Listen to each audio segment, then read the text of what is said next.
Boa tarde, pessoal. Boa tarde, Tarde. Vinícius. Boa tarde aí as pessoas que estão nos assistindo. Eu sou o Gabriel Galdino, Developer Advocate da Conviso. E, pessoal, o CodeCon acabou de começar. Aproveitem muito esse mapa maravilhoso. Tem bastante coisa aí para se descobrir e se divertir. Visitem as estantes dos patrocinadores, das comunidades. Inclusive, tem programação exclusiva para esses espaços. Mas agora, bora aprender mais sobre autenticação, tema aí fundamental para desenvolvedores que procuram construir aplicações mais seguras para seus usuários. E a palestra deste momento tem o título como O que você precisa saber sobre autenticação com JSON Web Token, o JWT. Que vai falar sobre as ferramentas do framework Hosel, o José, para transmitir informações de forma segura entre serviços. E o nosso palestrante é o Vinícius Campitelli. Tudo bem, Vinícius? Tudo bem, Agino? Como vai? Prazer estar aqui com vocês hoje. Tudo ótimo. O Vinícius é Dev Hell na Fusion Auth, desenvolvedor há 15 anos, o cara sabe sobre desenvolvimento, gosta aí de falar sobre arquitetura, boas práticas de codificação e segurança. Prazerzaço. E último recado, antes de começar a palestra, qualquer pergunta, dúvida, questionamento em relação ao tema, use aí o chat do próprio Gatter ali no QIA para trazer suas perguntas ou direto pela live do YouTube. E após a apresentação, haverá uma área privada para conversar com o Vinícius ali no portal After que está em frente ao palco. Bom, recado dado. Vinícius, agora é com você. Obrigado, Galdino. E aí, pessoal, tudo bem? Prazer estar aqui com vocês hoje, como eu disse. Queria agradecer a Paulo, a Gabriel e todo mundo da organização por eu estar aqui mais uma vez na CodeCon. Já é, se não me engano, a segunda vez que eu palestro aqui e eu já fui também como ouvinte lá quando foi presencial em Joinville. Então é sempre um prazer estar aqui no evento que sempre traz muita coisa diferente, né? Tem os mapas, a gente fica esperando o que será que vai ser o mapa desse ano. Então é um prazer novamente estar aqui com vocês. Então esse título da minha palestra eu já vou dar um spoiler. Eu não vou conseguir falar sobre tudo o que você precisa saber. Por isso que não tem aí tudo o que você precisa saber sobre autenticação com JWT, porque é um assunto muito extenso e eu ficaria horas aqui falando com vocês. E vocês têm que dar uma andada no evento também e prestigiar as outras palestras, né?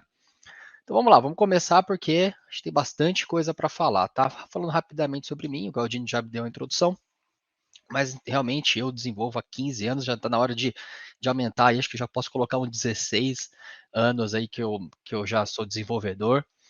Trabalhei em diversos projetos, em e-mail marketing, automação, cibersegurança, infraestrutura. Numa época que não existia DevOps, era webmaster, web admin, tinha que fazer de tudo um pouco, né? Então eu gosto muito de falar de cyber, de infra, de arquitetura, de modo geral. Atualmente eu trabalho como consultor de TI, faço treinamentos para empresas, faço workshops sobre diversos temas na área de TI. Aí estão minhas redes sociais, que vocês podem encontrar esses slides. Tá lá no meu repositório no GitHub, meu usuário é vcampitelli. Tem esses slides lá. E também tem uma pasta scripts lá, que tem alguns exemplos que eu coloquei utilizando Node, mas a ideia é a mesma para as outras linguagens, né? Mostrando um pouquinho na prática, tá? Então aqui os slides eu não vou cobrir aqueles códigos, mas se você quiser dar uma olhada depois, é só acessar lá o repositório no GitHub e executar os scripts que estão lá, beleza? Então vamos lá. Primeira etapa aqui que a gente deveria falar é o que é esse framework José, o que isso significa. Muitas pessoas nunca nem ouviram falar disso, e eu também queria usar esse tempo para também fazer um pouco e contar um pouco sobre o que é JWT e os padrões que estão ao redor dele. A gente fica falando JWT, JWT, JWT, mas tem várias coisas envolvidas, são vários padrões, são várias regras envolvidas que a gente acaba deixando batido. Então, a minha ideia também é mostrar um pouquinho que está envolvido nesses projetos, nesses padrões, que vocês precisam saber, tá bom? A primeira coisa é que o JWT faz parte de um conjunto de regras, um framework chamado JOSE, né? Então, o JOSE é uma sigla, um acrônimo para JSON Object Signing and Encryption. Então, traduzindo literalmente, seria assinaturas e criptografias, e encriptação, né, uma palavra meio estranha para traduzir, a criptografia de objetos JSON. Então, esse framework JOSE é um conjunto de regras, um conjunto de padronizações para representar alguns objetos baseados em JSON, tá? E aí tem hora que eu vou falar JSON, tem hora que eu vou falar JSON, a gente tem aqui uma liberdade poética para nossa dicção, tá? Então existem vários padrões que estão em volta ao JWT e eu vou passar por eles aqui, principalmente pelos 5 primeiros, eu vou explicar um pouquinho de cada um deles, tá?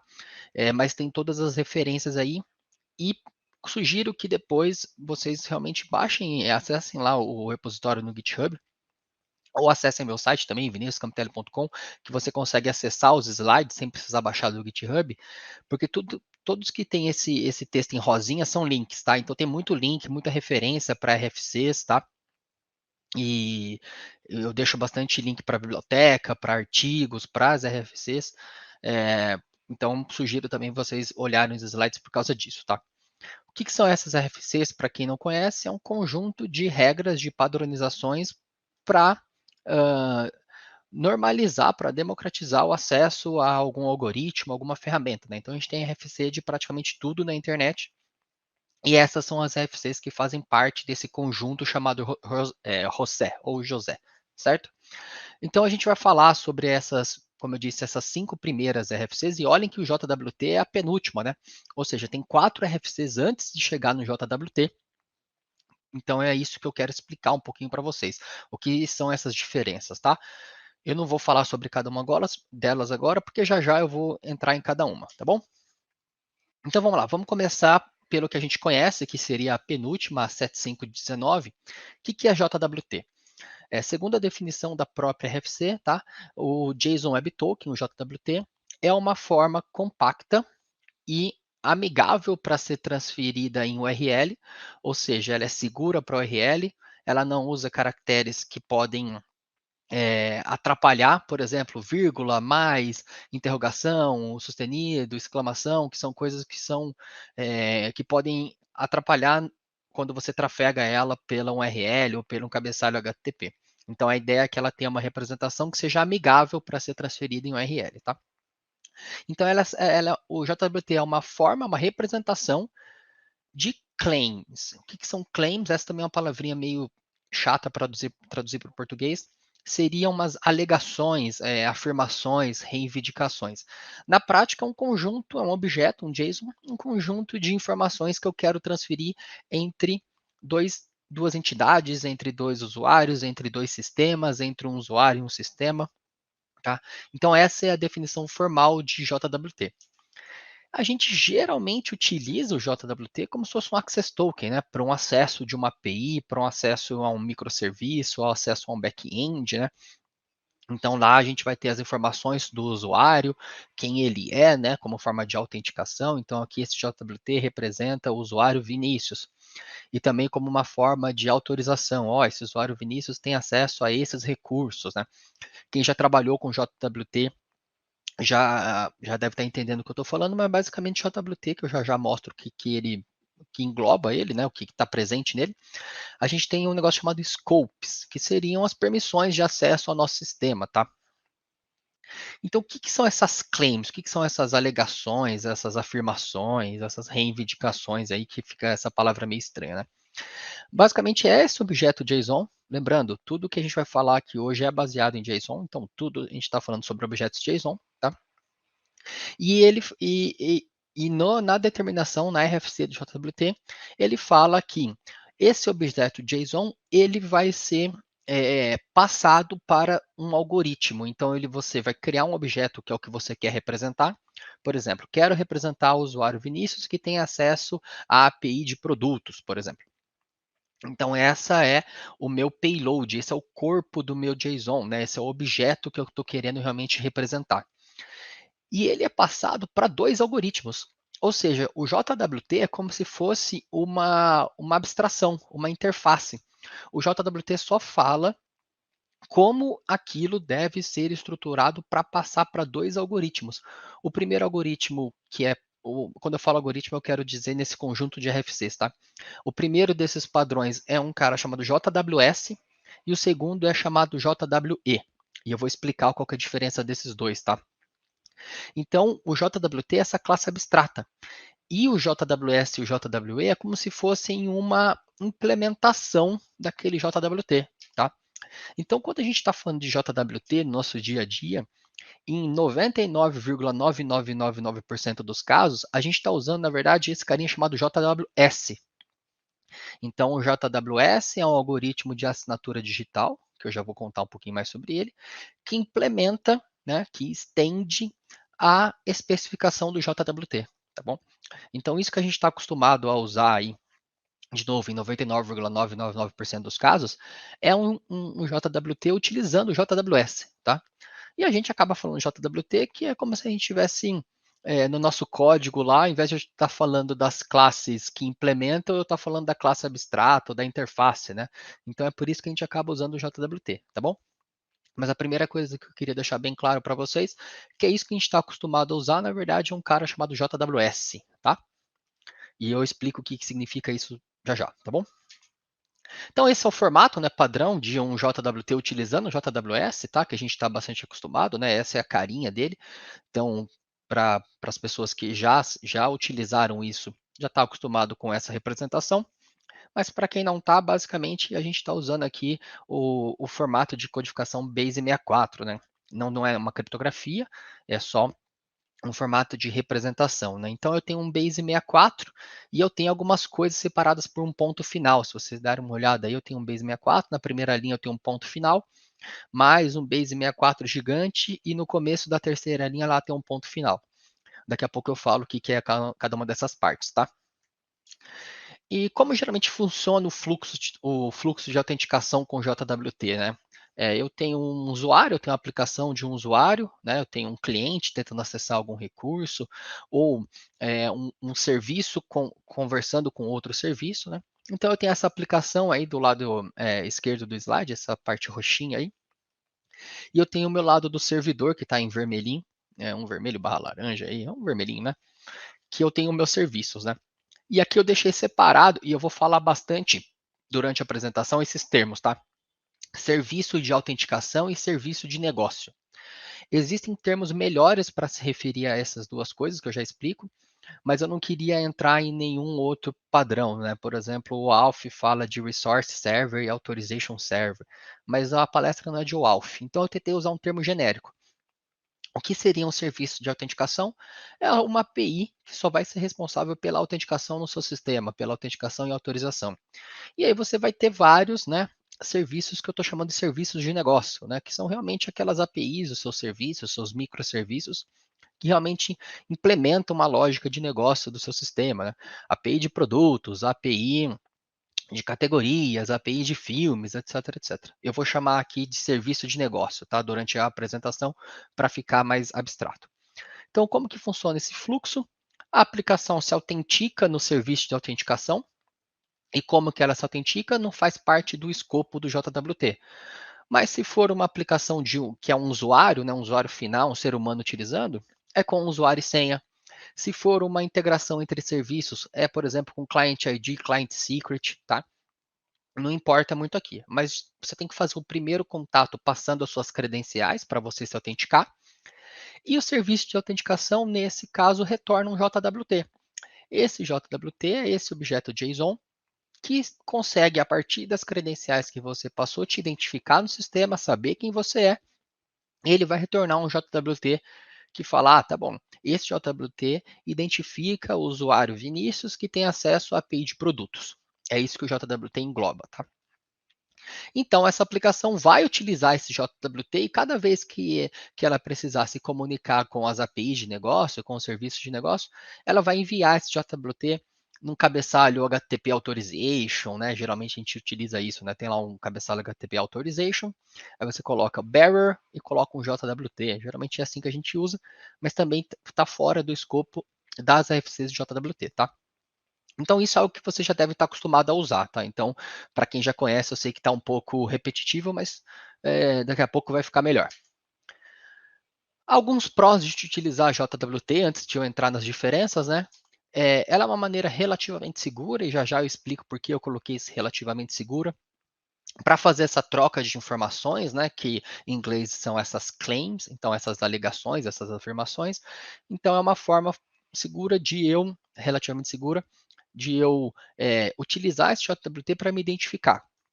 Eu gosto muito de fazer uma analogia, eu vou tentar usar ela durante a apresentação, sobre quando você visita um prédio comercial, você passa lá na portaria e o porteiro pega seus documentos, tira a foto para fazer seu cadastro e te emite um crachá de visitante. E aquele crachá te dá acesso a algumas áreas daquele prédio comercial.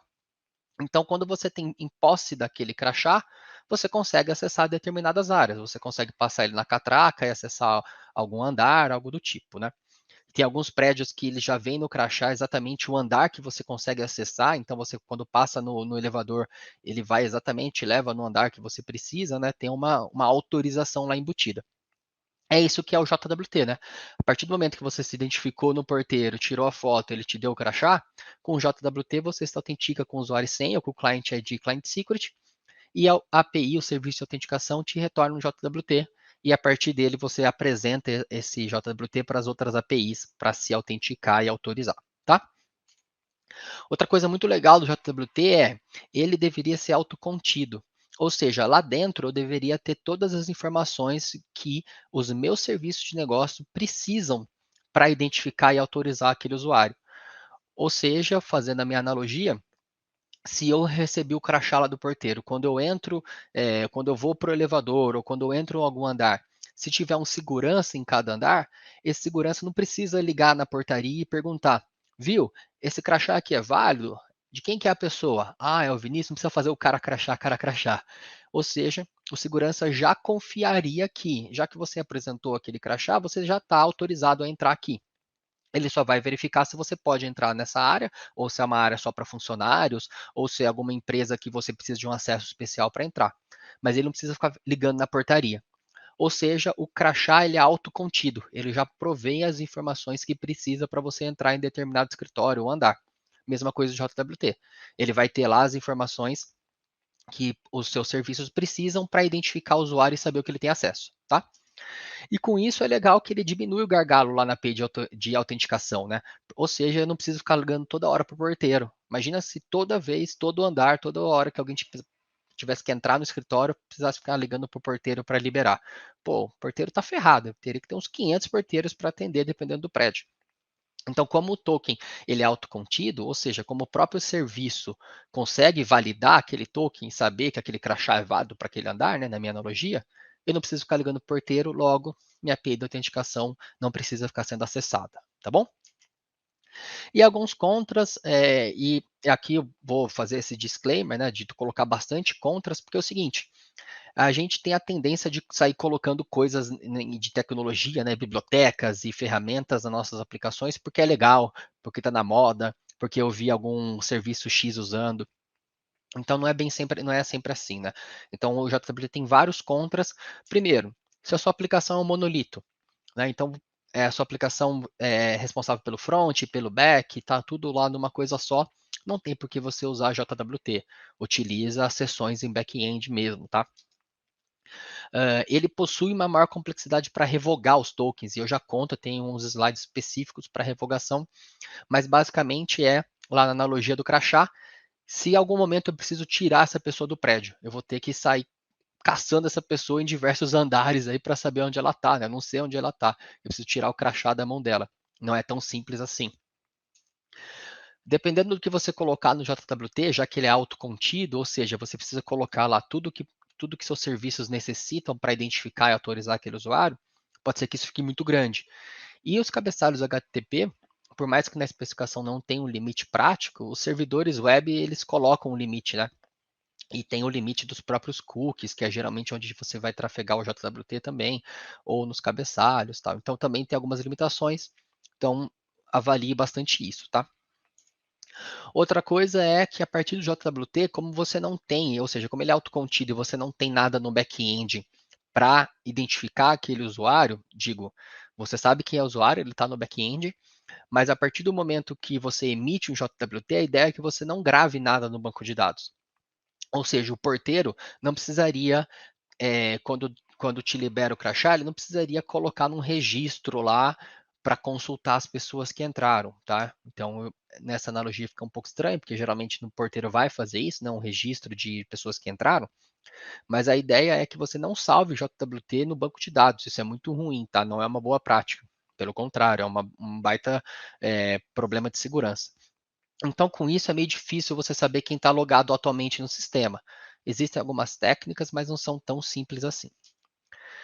Então, por causa de tudo isso, talvez, dependendo do seu cenário, não seja tão bom você usar o JWT. Então, se alguma coisa aqui ficou, para mim não ficou muito legal, cara, não usa JWT, usa tokens opacos, que são aqueles que são salvos no back-end, ou utiliza aquele próprio serviço de sessão da linguagem que você está usando de back-end, tá bom?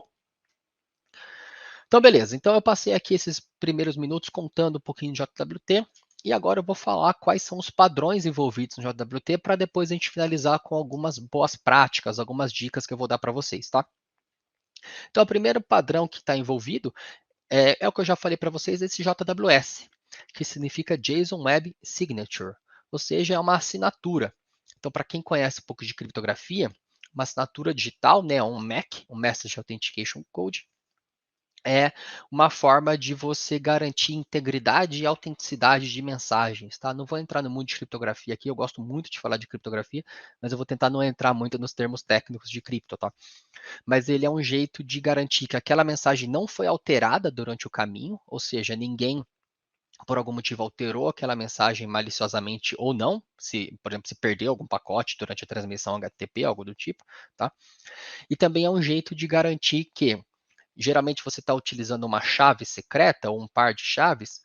Se eu recebi uma mensagem e eu consigo validar aquela assinatura, eu confio naquele token. Por quê? Porque só quem é dono daquela assinatura, só quem está portando aquela chave secreta, seria capaz de assinar.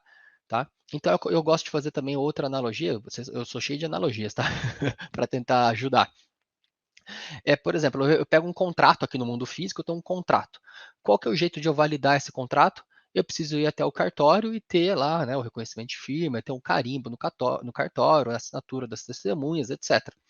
Então, quando eu recebo o contrato que tem lá assinaturas das testemunhas, das pessoas envolvidas, da contratada, do contratante, etc. Eu tenho um carimbo do cartório, já que eu confio no cartório, eu confio naquele documento. Eu sei que aquele documento é legal. Então, é a mesma ideia para assinaturas digitais ou para Mac, né? Se eu tenho uma assinatura, um carimbo, eu confio naquela mensagem. Mas o JWT, utilizando o JWS, ele não é criptografado, né?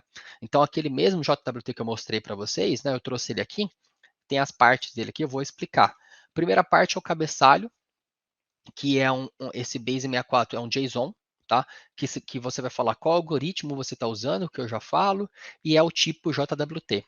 Esse type aí, ele nem é obrigatório, ele é opcional. Mas esse que está em azul aí é o cabeçalho, é a primeira parte até o ponto final. A segunda parte é o corpo. E olhem que esse corpo não está criptografado, tá? Ou seja, você não deve colocar aqui informações sigilosas, CPF, CNPJ, alguma informação muito sigilosa, porque não é criptografado. Ele utiliza a assinatura, que é a última parte, essa parte em vermelho. Tá? Existem alguns algoritmos envolvidos que eu já falo daqui a pouquinho, mas essa é a estrutura do JWT. Tem um cabeçalho, o corpo, que a gente às vezes chama de payload, que seriam essas claims, né, as alegações, ou seja, esse objeto JWT que eu estou identificando aí. Ah, o que é esse ISS, esse AUD, esse SUB, esse IAT? Já já eu explico, tá? O que são essas claims. Mas é um objeto JSON para identificar um usuário. Aparentemente tem alguma coisa a ver comigo, tem viniciuscamitelli.com, tem alguma coisa de palestras e tem alguma coisa sobre a autenticação JWT aí. Daqui a pouco eu explico o que é. Então, isso que a gente está acostumado a utilizar, né? Essa é a estrutura que a gente está acostumado a utilizar, esse JWS. Mas eu falei para vocês que tem uma outra implementação que é o JWE, que seria a parte de encriptação. Né? De novo, é uma palavra meio ruim de falar no português, mas seria o JWT cujo corpo está criptografado. Então vocês vão ver que ele é, por exemplo, um pouquinho maior. Opa, desculpa, apertei errado aqui. Ele é um pouquinho maior daquele JWT, tá? Esse daquele JWS, desculpa. Ele representa o mesmo objeto, mas olha como ele é bem maior. O outro tinha 2,5 linhas, mais ou menos, né? Esse aqui tem 4,5 linhas, quase 5 linhas, tá? Vou ter até que diminuir um pouco a fonte aqui para mostrar para vocês. Por que que ele é maior? Porque quando a gente traz criptografia, a gente precisa de alguns controles a mais, tá? Mas a primeira parte ela é igual, ela é o cabeçalho. A diferença é que ela tem um pouco mais de informação. Essa primeira parte não fica criptografada, tá? Porque você fala, por exemplo, qual que é o algoritmo de criptografia que você está utilizando. Então, essa parte é como se fossem os metadados daquele JWT, né? Quem está recebendo precisa abrir aquilo lá para ver, opa, esse é o algoritmo, aqui no caso, um ECDHS, que é um algoritmo de curva elíptica utilizando Diffie-Hellman. Vocês não precisam saber disso. Então, essa primeira parte não é criptografada. A segunda parte é a chave de criptografia. Eu não vou entrar nos detalhes aqui, porque, de novo, eu não quero ficar falando de criptografia, mas geralmente a gente vai usar um algoritmo, no caso do ECDHS, é um algoritmo de criptografia assimétrica junto com o algoritmo de criptografia simétrica. A gente faz uma criptografia híbrida, que a gente criptografa o texto com uma chave simétrica e criptografa a chave simétrica com uma chave assimétrica. Não ficou confuso, mas tudo bem, a palestra não é de cripto, a palestra é de JWT. A gente tem um cara chamado vetor de inicialização, ou IV, ou nonce, que é para dar o pontapé inicial para o algoritmo de criptografia, de novo sendo simplista. E aí sim o corpo. O corpo da requisição é o mesmo JSON que eu usei naquele outro, só que ele está criptografado, tá? Essa partezinha meio, esse ciano aí, né? Esse verde água, azul piscina, sei lá, oceano. Eu não sou muito bom de cores, eu sou levemente daltônico. É o corpo criptografado. E aí a gente tem a última parte, que seria a tag de autenticação, que faz parte do algoritmo de criptografia. Então ele é um pouco maior porque ele tem mais coisa, né? O algoritmo, o JWS só tem cabeçalho, corpo e assinatura. O JWE tem cabeçalho, chave, IV, corpo e tag. Tá? Ele tem mais coisas, tá bom? Então, aquelas duas implementações, JWS que a gente está acostumado a utilizar, não tem criptografia, só tem assinatura digital. JWE tem criptografia, ou seja, o conteúdo do corpo é criptografado. Beleza? Então, essas são as duas implementações da classe abstrata JWT. Certo? Eu falei, pô, aqui tem um algoritmo, tem esse ECDHES, que são curvas elípticas utilizando o acordo de chaves de Diffie-Hellman. O que é isso, né? Esses algoritmos de criptografia, algoritmos de hashing, fazem parte de uma outra RFC chamada JWA, que são JSON Web Algorithms. Ou seja, são os algoritmos que podem ser utilizados com JWT, com JWS, com JWE. É simplesmente uma especificação falando quais algoritmos são permitidos, dando um nome para eles, né, para garantir que as pessoas estão usando o mesmo nome, se tem hífen, se é em maiúsculo, etc., para dar um nome para o identificador daquele algoritmo. Tá? Então, basicamente, essa RFC, que vem antes da JWT, né, essa RFC 18, 7518 e o JWT é 7519, ele fala quais são os algoritmos permitidos para usar em JWS e JWE. Então, por exemplo, para JWS a gente tem esses algoritmos, tem outros, tá? Mas eu não coloquei tudo isso aqui porque não caberiam. Então a gente tem HMAC, a gente tem RSA, a gente tem ECDSA, que é de curvas elípticas, tá? E a gente tem, isso é uma falha muito grave do JWT, a gente tem na especificação falando que é permitido passar um algoritmo none, nenhum. Ou seja, eu poderia ter um JWT assinado sem assinatura, porque eu posso passar um algoritmo none. E as primeiras bibliotecas de JWT tinham uma vulnerabilidade que eles aceitavam algoritmos none, assim, se você não especificasse. Então, por padrão, ela aceitava o algoritmo que você falou em none, por exemplo. Isso era bem ruim. Com o passar do tempo, as bibliotecas corrigiram isso, ainda bem, né? E já já eu falo quais algoritmos, mas o mais recomendado aqui é esse ES256, tá? A linha inteira do ES, o 256, o 384 ou 512, tá bom? Esse é o mais recomendado para a maioria dos casos. Já já eu explico as situações, tá? Para o JWE, ou seja, para a parte de criptografia, a gente tem outros, muito mais algoritmos, tá? Tem muito mais do que esses aqui. Mas eu recomendaria você usar, se disponível, esse ECDHES, que é, de novo, essa curva elíptica de Diffie-Hellman. E se não tiver disponível isso no seu sistema, na versão da biblioteca que você está usando, ou nos serviços de negócio que você vai utilizar, eu utilizaria o algoritmo de RSA, que também é um algoritmo muito famoso de cripto. Beleza? Mas vamos voltar para JWT, não quero entrar em criptografia aqui, tá? Por mais que eu adoraria falar sobre criptografia. Existe outra parte da especificação do JWT, a 7517, que é um cara chamado JWK, que é o JSON Web Key. É a forma de representar uma chave de criptografia utilizando o JSON, tá?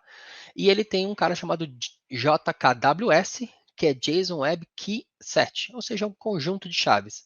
O JWK representa uma chave de criptografia, o JWKS é um array de chaves. É basicamente isso, tá? E isso é muito comum a gente fazer o seguinte: quando a gente está utilizando uma criptografia assimétrica, aquela que você tem uma chave pública e uma chave privada, por exemplo, RSA, por exemplo, curvas elípticas, o que é legal você fazer? A chave privada tem que ficar sempre com você, porque ela é ela que você vai usar para criptografar ou para assinar. E a chave pública você deveria mandar isso para seus clientes, para os seus usuários, colocar isso lá no seu serviço de negócio, numa variável de ambiente, né? A sua chave pública. Só que isso é muito ruim, né? Porque se você quiser trocar a chave, você vai ter que pedir para todos os seus clientes trocarem a chave pública deles, porque você atualizou a chave. Ou você vai ter que trocar as variáveis de ambiente de todos os seus serviços. Então, o que é essa especificação do JWKS? Você poderia expor as suas chaves públicas, e elas foram feitas para isso, para ser públicas, no endereço público do seu servidor. Por exemplo, esse é o JWKS do Facebook, nesse endereço que eu coloquei aí. Então, o seu serviço de negócio, quando ele vai validar o JWT, se estiver utilizando uma criptografia de chave, criptografia assimétrica, né, de chave pública e privada, ao invés de ele pegar a chave pública de uma variável de ambiente, ele busca a chave pública desse servidor. Então, se você precisar atualizar suas chaves, porque teve um vazamento ou porque é uma boa prática você de tempos em tempos trocar, é só o cliente vir aqui e atualizar e buscar de novo essas chaves. E você pode ter uma política de atualizar uma vez por dia, uma vez por hora, ou guarda isso num cache local. Se der um erro de validação, verifica lá se teve uma atualização, tá? Isso não faz parte da RFC. Mas a ideia do JWKS é isso: é o servidor expor as chaves públicas dele. É como se ele colocasse um mural lá com as chaves, e a ideia da chave pública, de novo, é ser pública. Então, quem precisar validar aquele JWT, é só vir buscar a chave pública aqui desse arquivo de JWKS. Beleza? E o que são esses claims aí, antes de a gente entrar na parte de boas práticas, né? Eu falei que esses claims são esses objetos, essas reivindicações, tá? Então, são esses elementos que compõem o JWT. Isso é aquele objeto que no meu lá tinha aquele objeto ISS viniciuscamitelli.com, AUD palestras, sub autenticação JWT, IAT um número. Se você vê o JWT lá que eu mostrei, eram essas as claims. Então, o que são essas claims? É o que você precisa para identificar aquele usuário, ou seja, é o que vai no crachá. Então, tem algum lugar que o crachá vai o nome da pessoa, a foto da pessoa, o cargo da pessoa. Tem lugar que o crachá tem mais informações. Tem algum lugares que essa pessoa pode entrar, etc, etc. Então, as claims é o conjunto de informações que você precisa para identificar e autorizar aquele usuário, tá? Você pode colocar o que você quiser lá dentro. Então, imagina que eu quero emitir um JWT para o usuário Vinícius e falar que ele tem acesso à API de produtos, que foi o exemplo que eu estou usando, né? Eu poderia criar um JSON lá que o objeto seria assim: um valor seria e-mail e o valor seria o e-mail do meu usuário. O outro campo seria permissões e um array produtos, para eu identificar que eu tenho API de produtos. Você pode fazer isso. Você pode fazer do jeito que você quiser. A API é sua, né? Só que foi criado um padrão também lá na RFC 7519 para também, de novo, um padrão para padronizar, logicamente, redundante, mas um padrão para normalizar os nomes, para facilitar alguns nomes. Então, eles definiram alguns nomes em comum. Então, quem já está acostumado a mexer com JWT já deve ter visto essas claims aí, que são justamente aquelas que eu usei no exemplo lá no slide anterior, né? Então, por exemplo, essa claim ISS vem da palavra em inglês issuer, que seria o emissor daquele token. Então, seria o nome do serviço que emitiu aquele token, o nome do prédio, no caso do exemplo meu físico, né? Lá no meu exemplo, o issuer estava viniciuscampitelli.com, que seria a minha API, vamos dizer assim. Uma outra claim é o AUD, de audience, que seria qual que é o grupo para aquele JWT. Então, por exemplo, se eu fosse emitir um JWT para cada um de vocês aqui, o issuer seria Vinícius, A audience seria CodeCon digital, né? E a claim sub de subject é para identificar um indivíduo. Então, como eu deveria emitir um JWT para cada um de vocês, para vocês acessarem a API da CodeCon, por exemplo, teria lá um JWT Issuer Vinícius, Audience CodeCon Digital, Subject Galdino. Issue Vinícius, Audience CodeCon Digital, Subject Gabriel, Subject Fulano, Subject Maria. Então, essa é a diferença do Audience para o Subject. Então, às vezes fica confuso, né? O audience seria o grupo e o subject seria um identificador daquele usuário, o ID do usuário, o e-mail do usuário. Eu recomendaria o e-mail, tá? Ou se for o ID, um UUID, não um ID sequencial, tá bom? Existem outras claims padrões, por exemplo, a IAT, que é Issued At, ou seja, a data que aquele token foi emitido. Tem também o EXP, que é de Expiration Time, ou seja, a data de expiração para aquele JWT. Você precisa colocar uma data de expiração para aquele token. Senão, você emite um JWT e a pessoa vai poder entrar para sempre na sua API. Ou seja, você emite um crachá e a pessoa pode entrar a vida inteira dela no prédio. E não é assim. Ela tem que devolver aquele crachá. Aquele crachá, depois de um tempo, ele vai ser invalidado. Tá? Então, é muito importante que sua data de expiração tenha, seu token tenha uma data de expiração. Tá bom? O NBF, o Not Before, que é você fala qual que é a data que aquele token começa a valer. Então, por exemplo, eu estou emitindo um token agora às 13h36, eu poderia falar que esse token só é válido a partir das 13h40, por algum motivo, tá? E o último token que é registrado é o JTI, que seria um identificador único daquele JWT, tá bom? Seria um identificador que não pode ser repetível, não pode ser adivinhável, né? Algo realmente randômico. Eu tenho algumas perguntas aqui e eu vou falar, que já estão me mandando aqui, eu já vou explicar elas enquanto eu for falando nos próximos slides, que é quando eu começo a falar das recomendações, tá? Então, enquanto eu for explicando aqui essas recomendações, eu já vou mandando as perguntas, tá bom? Que eu estou vendo que vocês estão mandando aqui para mim. E de novo, né, o Galdino avisou lá no começo, eu vou ficar um pouquinho depois da palestra lá no mapa do Gather para a gente, na cidade, para a gente poder também conversar e trocar alguma ideia, tá? Então, se não der tempo de responder tudo aqui, é só me encontrar depois aqui no After, beleza? Então vamos lá, quais são os algoritmos, aquele monte de algoritmo lá, quais são os algoritmos que eu deveria utilizar? Então, se você está usando o JWS, que é aquele que a gente está mais acostumado, de assinatura, eu faria o seguinte: se você só tem um API, um serviço de negócios, né? Então você tem um serviço de autenticação e tem um serviço de negócio, eu utilizaria o algoritmo chamado HS256, que é um HMAC com SHA-256. É um algoritmo de criptografia simétrica, ou seja, é uma única chave utilizada para gerar a assinatura e para validar a assinatura. Então, se você só tem um e esse serviço é seu, né, ou seja, não um cliente, você usaria isso. Você não pode usar esse algoritmo se quem recebe JWT tem que validar, por exemplo, é um serviço de cliente, porque para o cliente validar aquele JWT, ele precisaria da chave secreta. Se ele tem a chave secreta, ele poderia criar JWTs para outras pessoas ou para ele mesmo. Né? Então, o algoritmo HMAC ele só deve ser utilizado quando você é dono do serviço de negócio, tá bom? E por que eu coloquei um aqui? Esse um eu coloquei até em um negrito aqui, uma cor diferente, porque é um número arbitrário. Simplesmente porque se você quiser trocar a chave, você tem que sair trocando em vários lugares. Né? Então, se você tiver 50 microserviços, e se você estiver utilizando HMAC, que é esse HS256, se você quiser atualizar, você tem que trocar essa variável de ambiente nos 50 serviços. Então, dá um pouco de trabalho. Né? Mas esse número, esse 1 aí, não se apeguem muito, tá? Se não, eu utilizaria os algoritmos de criptografia assimétrica, que aí a chave privada fica no servidor de autenticação e você espalha a chave pública para os outros lugares. E aí sim, fica mais fácil você permitir que um cliente, né, que o serviço de um cliente consiga validar, porque é só ele acessar a chave pública. E aí, de preferência, o algoritmo S256, que é de curvas elípticas, se não o RS, que é de RSA, tá bom? E também eu colocaria o JWKS, que foi isso que eu falei agora, né? Você expor as suas chaves públicas no endereço, né, num site seu, para garantir que as pessoas estão sempre utilizando. Então, se você precisar trocar a chave, é só você atualizar lá o JWKS. E, por favor, garanta que a biblioteca que você está utilizando não aceite o algoritmo None, tá? Como eu falei, é uma brecha de segurança muito grave, tá bom?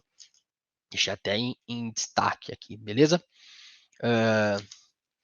E se você estiver utilizando JWEs para criptografia, a ideia é a mesma. Primeiro, os algoritmos de curva elípticas, que são os ZCDH, e se não, o algoritmo RSA, tá bom? Eu deixei até o nome do algoritmo aí para vocês. Certo? Beleza, então eu escolhi um algoritmo forte, por exemplo, eu realmente só tenho um algoritmo, um serviço, eu vou usar HMAC. Tá, e como que eu gero essa chave secreta? Então, para os algoritmos de criptografia simétrica, né, o HMAC ou AES, geralmente eles têm um nome. Então, por exemplo, HS256, HS512, HS384. Esse número é o número de bits que a função de hash precisa para a chave. Ou seja, se você estiver utilizando HS256, a sua chave secreta deveria ter, no mínimo, 256 bits, que são 32 bytes, tá bom? No mínimo. Não crie chaves secretas menor do que o número que já está no nome do algoritmo, tá? Porque as bibliotecas fazem um negócio chamado Key Derivation Function para expandir a sua chave se você mandar uma chave menor, e isso tem uma brecha de segurança, tá? Se você estiver utilizando RSA, por exemplo, lá para gerar uma chave com OpenSSL, o mínimo para a chave RSA é do 2048 bits, tá? E para chaves de curva elíptica, os algoritmos EC, utiliza o algoritmo chamado Prime 256V1. Ele é muito bom, eu sempre recomendo curva elíptica, porque com uma chave de 256 bits, você tem o mesmo nível de segurança de uma chave de 2048 do RSA. Tá? Então, e ele é muito mais rápido, tá? Então, eu recomendo sempre os algoritmos de curva elíptica.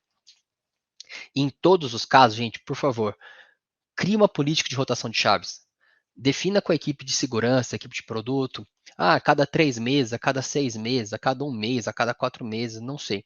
Depende do contexto de vocês. Para de tempos em tempos você gerar uma nova chave secreta ou gerar um novo par de chaves para a sua sessão, tá? É uma boa prática isso para várias coisas de segurança, né? Se você tem alguma chave, é bom de tempo em tempo você gerar uma nova chave, tá? E aí vai ser um processo manual, gerar uma nova chave, atualizar, etc. Tá bom? Existem algumas ferramentas que te ajudam também a automatizar esse processo. Uma outra recomendação é utilizar uma outra entidade chamada Refresh Token. Ela não é ela pode ser um JWT, mas muitas vezes ela não é um JWT, mas eles se dão muito bem juntos, tá? Quem já utilizou algumas APIs de terceiro ou já criou, já mexeu bastante com o Refresh Token. A ideia do Refresh Token é o seguinte: já que o JWT tem uma data de expiração, quando aquele JWT expirar, o usuário precisaria logar de novo, porque ele só consegue um JWT quando ele coloca o usuário e senha, né? Então, o que é a ideia do Refresh Token? Primeira vez que o usuário se autentica, você manda o JWT e o Refresh Token.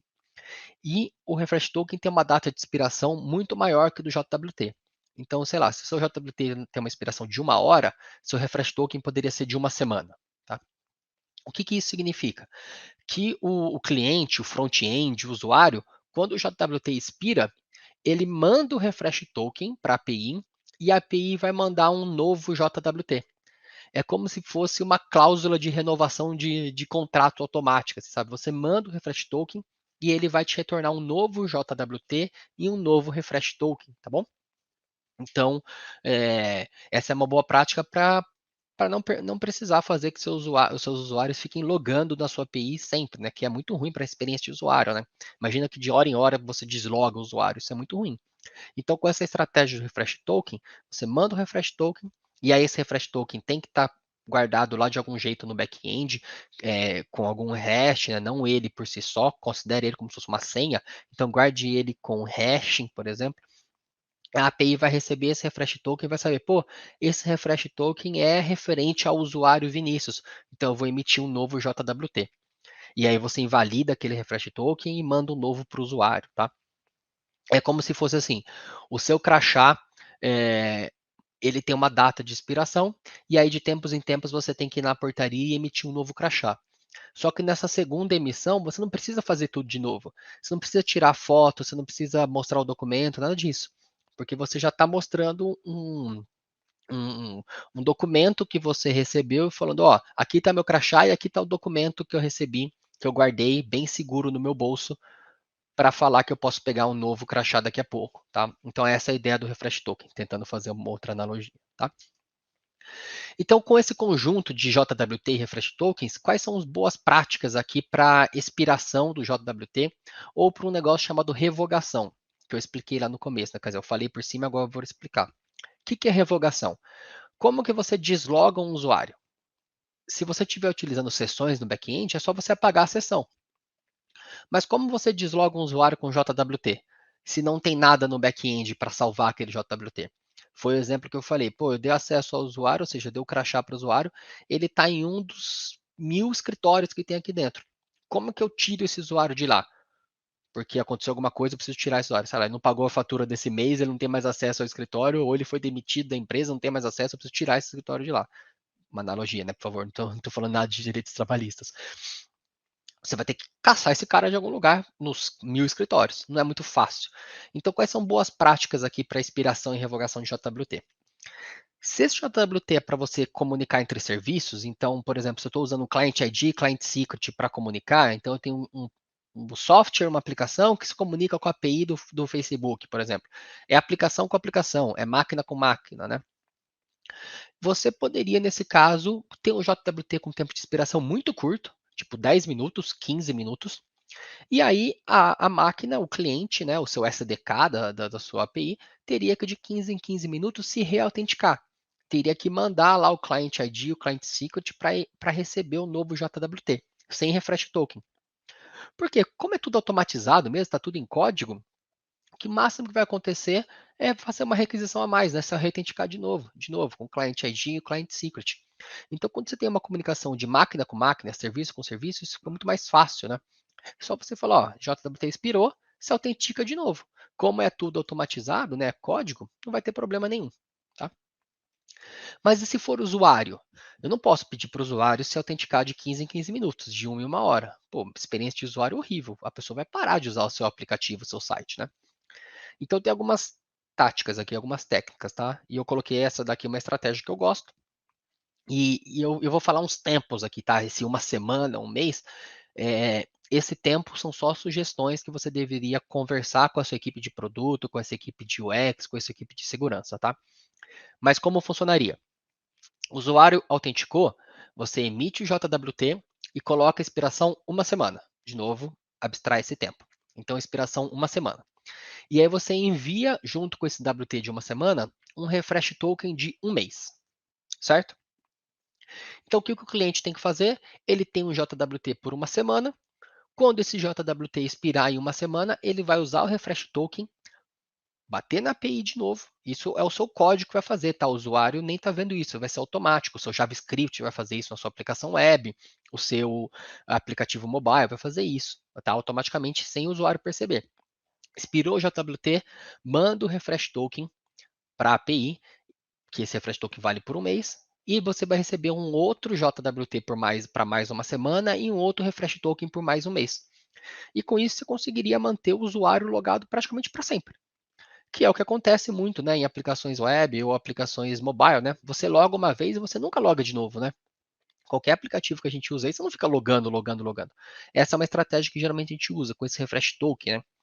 Você poderia até mudar essa estratégia para garantir, por exemplo, que eu sempre vou emitir uma vez por dia eu emito um novo JWT, eu mando o refresh token para emitir um JWT. Então, por exemplo, emiti o JWT na segunda, ele vai expirar na outra segunda. Quando for na terça-feira e o usuário logar na minha aplicação, eu pego o refresh token e peço um outro JWT. Então, ao invés de ser segunda a segunda, agora vai ser de terça a terça. Chegou na quarta, mesma coisa, eu peço um outro refresh, mando o refresh token, peço um outro JWT, quarta a quarta. Tem algumas estratégias, tá? E aí o usuário só faz ser deslogado se ele ficar, por exemplo, um mês sem se logar, que seria o refresh token. Por isso que eu coloquei esse tempo, por isso você tem que definir esses tempos, tá? Então você poderia ter uma regra de negócio com essa equipe de produto, de UX, que é assim, pô, o usuário não acessou minha aplicação por um mês, vou deslogar ele. Por isso que eu coloquei com esse asterisco aí no mês, que você tem que descobrir aí com a sua equipe, tá bom? E um dos principais problemas do JWT é onde guardar, tá? É, talvez o lugar mais seguro seria você sempre guardar esse cara em memória, no seu código JavaScript, numa variável lá, né, e não salvar isso em nenhum lugar, tá bom? E aí você pode utilizar, por exemplo, a API de Web Workers do browser, eu deixei o link, né, lembrando tudo que é rosinha é um link, que você pode buscar esse JWT no Web Worker, que é uma thread separada do browser, tá? E aí você vai sempre ter um JWT em memória, não vai estar persistido em lugar nenhum, isso é super seguro. Só que tem alguns problemas de usabilidade, né? Que aí você sempre tem que ficar pedindo no outro JWT, quando o usuário fechar a aba, ele perde esse JWT, então você tem que usar o refresh token e tal, fica um pouco mais complexo de usar. Mas essa seria a estratégia mais segura. Mas eu nem vou falar tanto sobre ela porque por causa desse problema de usabilidade. A estratégia que eu mais gosto de usar é essa daqui, que é salvar o JWT em um cookie, tá falando de aplicações web, né? Nunca em local storage, local storage não é utilizado para coisas de segurança, tá bom? Então a sua API manda o JWT em um cookie, você coloca as flags de secure para garantir que aquele cookie só vai ser trafegado em HTTPS. Você coloca a flag HTTP only para garantir que aquele cookie não vai ser acessível pelo JavaScript. E você coloca a flag same-site como strict, para garantir que aquele cookie nunca vai ser transportado para outros domínios, né? Não fazer requisições cross-domain. Então, com isso, você tem um cookie que só vai ser trafegado no HTTPS só para o seu website e não vai ser acessível por JavaScript. E aí, quando você ficar fazendo requisições para o seu back-end, por exemplo, utilizando o Axios, a FET API, qualquer coisa assim, o próprio browser já vai emitir, já vai incluir esse cookie na requisição. Então você não precisa lidar com isso no JavaScript. Deixa para o browser lidar com isso, então é mais seguro. Beleza? E em mobile, pô, aí você tem que usar as preferências do próprio aplicativo, da própria ferramenta, né? Então no Android tem o Shared Preferences, no React Native tem essa biblioteca do Expo, Secure Store, tá? Então, usem essas próprias ferramentas da aplicação que você está utilizando. Para iOS tem o Keychain, tal, para Flutter tem esse pacote também, tá? Estamos finalizando, tá? E para revogar? Então, se eu preciso realmente revogar aquele token, por exemplo, o usuário perdeu acesso, o usuário não pagou a fatura, eu preciso tirar ele do meu sistema. Você tem algumas estratégias, você poderia, por exemplo, pegar aquele ID que você gerou, o identificador, e salvar num banco de dados em memória, no Redis da vida. Então, quero dar um logout no usuário. Pego o JTI daquele token que eu quero dar o logout, guardo no Redis da vida, um banco de dados em memória. E aí você faz o seu serviço de negócio sempre consultar aquele Redis quando chegar um token, tá? Algo mais ou menos assim, ó. Chegou um token, seu serviço de negócio verifica se aquele token, aquele JTI, está nessa deny list, né? Nessa lista de negação, um Redis da vida, um main cache da vida. Você tem essa estratégia, tá? Eu gosto dessa estratégia. Por que é legal ela? Porque você só vai manter no Redis os tokens que foram nessa lista de deny, né, que é para fazer logout, e também pelo tempo de expiração do token. Então, se meu token vai ser expirado em 1 hora, eu só vou guardar esse JTI por no máximo 1 hora. Então, eu acho uma boa estratégia, tá bom? Uh, Prós, ponto a favor dessa revogação, é praticamente instantâneo, porque você clicou lá no botão, quero revogar esse token. O seu sistema de API de autenticação colocou no Redis, na próxima requisição que fizer, o seu serviço de negócio já consulta o Redis, já está lá, já está bloqueado, aquele usuário vai ser deslogado. Essa é uma boa estratégia. Pode ficar um pouco chato se você tiver muitos serviços de negócio. Por quê? Porque você tem que fazer essa checagem em vários lugares, né? Colocar isso em vários lugares. Pode talvez criar um gargalo lá no Redis, porque vai ter que ficar fazendo requisições, mas geralmente ele é muito performático, tá? Mas eu gosto dessa estratégia. Essa estratégia eu não gosto tanto, mas é muito utilizada, que é se você tem uma arquitetura orientada a eventos com mensageria, você poderia postar uma mensagem numa fila, e aí essa mensagem vai ser postada numa fila, por exemplo, no Rabbit, numa Apache MQ ou qualquer coisa assim. E aí você tem um serviço de negócios escutando a fila de revogação.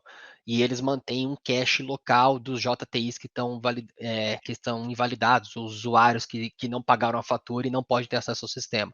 Eu gosto dessa estratégia também, mas ela é um pouquinho mais complexa, né? Porque você tem que ter um sistema de filas. Agora, se você já tem um sistema de filas, se você já tem uma arquitetura orientada a eventos, se você já usa CQRS, se você já usa Saga, essa é uma boa estratégia, tá? Beleza? E uma última estratégia é tempo de expiração muito curto, igual eu falei, 15 minutos, e refresh token. E aí, a cada vez que a pessoa mandar o refresh token, você consegue validar se aquele cara pagou a fatura ou se não pagou, tá? Então, isso é muito melhor. Mas, de novo, vai depender da parte de experiência de usuário. Tá acabando, gente. Para eu poder responder umas 2 ou 3 perguntinhas aí. Em microserviços, pô, eu tenho um ambiente de microserviços, são vários microserviços. Eu tenho o API Gateway aqui, né, um barramento que toda requisição passa por esse API Gateway. E eu tenho vários microserviços que não estão acessíveis pela internet, só pelo API Gateway. Você deve validar o JWT em todos os microserviços, tá? Você pode colocar uma validação base no API Gateway, que é verificar se o issuer está correto, se a expiração está correta, se a assinatura está correta, etc, etc, uma validação base, e se a API Gateway deveria passar o JWT para cada microserviço para eles validarem internamente. Para a API de produtos, validar se aquele JWT tem acesso à API de produtos, tá bom? Então, por favor, passem JWT dentro do microserviços, não façam microserviços sem autenticação interna. Ou seja, cada vez que você validar, receber um token, o que você tem que validar? Se o algoritmo é aquele que você estava, né, para finalizar, o algoritmo que você está esperando é aquele, ou seja, se é HMAC, se é RSA, se não é none, por favor, garanta isso. Desculpa, precisei tossir. Valida que se as claims que você espera são aquelas, então, valida se o issuer é aquele, se o audience é aquele, se o subject está correto, se aqueles campos que você espera realmente estão corretos. Verifica se o token ainda é válido, ou seja, se ele não expirou, ou se a data de not before dele está válida ainda. Verifica a deny list, se você estiver utilizando uma deny list, né? Verifica se aquele JWT não está revogado.